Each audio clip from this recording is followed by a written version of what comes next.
ఇప్పుడేందంటే మార్కెట్‌లో jobs like tester jobs అన్నిటికి ఒక సిగ్నల్ ప్యాటర్న్ ఉంటుంది. ఎందుకంటే ఇప్పుడు ఏదైనా ఫ్లిప్‌కార్ట్ గానీ, జొమాటో గానీ, లైక్ క్రౌడ్ గానీ ఇలాంటివి startup companies, own product companies ఏందంటే కంపల్సరీ ఏఐ టూల్స్ ఎక్స్‌పీరియన్స్ ఉండాలి అని జేడీలో మెన్షన్ చేస్తున్నారు. అండ్ ఇంకోటేందంటే సర్వీస్ బేస్డ్ కంపెనీ టెస్టర్స్‌కైతే గాదు. ఇది only like AI prompting plus domain knowledge ఉన్న టెస్టర్స్‌కైతే ప్రాపర్‌గా సెట్ అయ్యేటట్టుగా జీడీస్ ప్రిపేర్ చేస్తున్నారు. ఇది బయట జరుగుతుంది.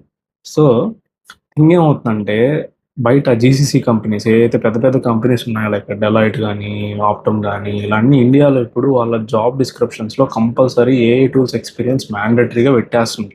ఆప్షనల్‌గా గాదు కంపల్సరీ ఉండాలి. అలా అని చూస్తామనుకో సర్వీస్ సైడ్ గూడా లైక్ టీసీఎస్ గానీ, ఇన్ఫోసిస్ గానీ వాళ్ళ క్లయింట్స్ ఉంటారు గదా! వాళ్ళ క్లయింట్స్ గూడా ప్రెషర్ పెడుతున్నారు. మీరేదైతే ఏఐ క్యాండిడేట్స్‌ని హైర్ చేసుకుంటారో, ఆ జాబ్స్‌లో గూడా ఏఐ టూల్స్ ఎక్స్‌పీరియన్స్ అనేది మస్ట్ అండ్ షుడ్ అని పెట్టేస్తున్నారు. ఇదేమీ జోక్ గాదు. బయట జరుగుతున్న నిజం. సో, ఇదొక గ్యాప్ లాగా మనం చూడకుండా, ఒక ఆపర్చునిటీ లాగా మనం చూసి, ప్రాంప్టింగ్ అనేది మనం బాగా నేర్చుకోవాలి. ప్రతి కంపెనీలో గిట్‌హబ్ కోపైలట్ గాని, మైక్రోసాఫ్ట్ కోపైలట్ గాని మనకి యాక్సెస్ ఇస్తారు. ఇవ్వకుండా ఏ కంపెనీ లేదు. సో, ఏదైతే మనం టెస్ట్ కేసెస్ గాని, బగ్ రిపోర్టింగ్ గాని, అనలైజింగ్ గాని, ఇవన్నీ మాన్యువల్ స్టఫ్ ఏదైతే చేస్తామో, దీన్ని ప్రాంప్టింగ్ ఇచ్చి చేయడానికి ట్రై చేయండి. At least you can tell us like you are using AI tools for manual process. Okay. Try to update. బయటైతే హైప్ గాదు. నిజంగానే ఇచ్చారు.